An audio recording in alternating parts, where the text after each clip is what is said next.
SSC 2026 শিক্ষার্থীদের জন্য আজকে আমরা গুরুত্বপূর্ণ একটি বিষয় নিয়ে কথা বলবো, টাইম ম্যানেজমেন্ট। অনেক শিক্ষার্থী দেখা যায় সব প্রশ্ন পারলেও সময়ের অভাবে সম্পূর্ণ করতে পারে না।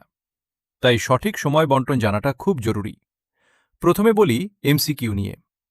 সাধারণভাবে প্রতি এমসিকিউর জন্য 1 মিনিট সময় থাকে।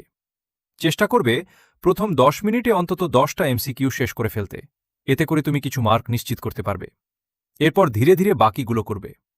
এবার আসি সৃজনশীল প্রশ্নে। যেসব বিষয়ে ব্যবহারিক আছে, যেমন physics, chemistry, biology, higher math, কৃষি, গার্হস্থ্য, 4টা সৃজনশীল লিখতে হবে।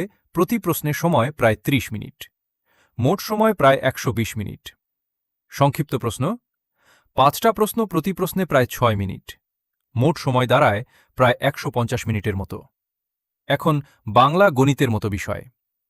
5টা সৃজনশীল লিখতে হবে, মোট সময় 150 মিনিট, প্রতি সৃজনশীলের জন্য প্রায় 20 থেকে 21 মিনিট। সংক্ষিপ্ত প্রশ্ন 10টা, প্রতি প্রশ্নে 4 মিনিট, মোট সময় প্রায় 40 মিনিট। সবচেয়ে গুরুত্বপূর্ণ বিষয় হচ্ছে একটা প্রশ্নে বেশি সময় দেবে না। যদি 20 মিনিটে সৃজনশীল শেষ না হয়, তাহলে ওটা রেখে পরের প্রশ্নে চলে যাবে, কারণ সবগুলো প্রশ্ন অ্যাটেম্প্ট করা সবচেয়ে বেশি গুরুত্বপূর্ণ। আর একটা গুরুত্বপূর্ণ টিপস, অপ্রয়োজনীয় বেশি লিখবে না। যতটুকু দরকার ততটুকু পরিষ্কারভাবে লিখবে। এতে সময়ও বাঁচবে, লেখাও সুন্দর থাকবে। সংক্ষিপ্ত প্রশ্ন দ্রুত শেষ করতে পারলে সৃজনশীলে বেশি সময় দিতে পারবে। সবশেষে বলি, পরীক্ষার আগে বাসায় টাইম ধরে প্র্যাকটিস করো, তাহলেই আসল পরীক্ষায় তুমি সময় ঠিকভাবে ম্যানেজ করতে পারবে। তো তোমরা ভালোভাবে পরীক্ষার প্রিপারেশন নাও। তোমাদের জন্য দোয়া রইল।